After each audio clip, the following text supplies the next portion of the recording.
أنا دكتورة آية حسني، خبيرة التغذية الصحية ومديرة العلاقات العامة في مراكز دكتور ماجد زيتون.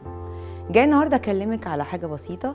لو أنت بعيدة عننا ومش قريبة من مركز من مراكز دكتور ماجد زيتون، أو أنت في محافظة تانية، أو أنت ما عندكيش وقت عشان البيت والولاد وحياتك مليانة وعايزة تتابعي معانا ومش عارفة تنزلي لنا، احنا ممكن نوصل لك عن طريق الاونلاين. ممكن نتابع معاكي باي وسيله تكنولوجيه انت عايزاها، سواء فيس تايم، واتساب، تليجرام، اي وسيله متاحه عندك احنا ممكن نتابع معاكي من خلالها. بتتابعي مع حد من الدكاتره بتوعنا، احنا عندنا فريق متكامل ممكن يخدمك ويديكي كل اللي انت عايزاه من رعايه، من متابعه، من ريجيمات، حتى ايفن العلاج لو انت محتاجه اي حاجه.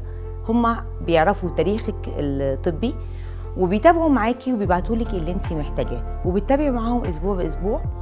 الدكتور اللي هيتابع معاكي سواء دكتور او دكتوره هيتابع معاكي هو كل اسبوع.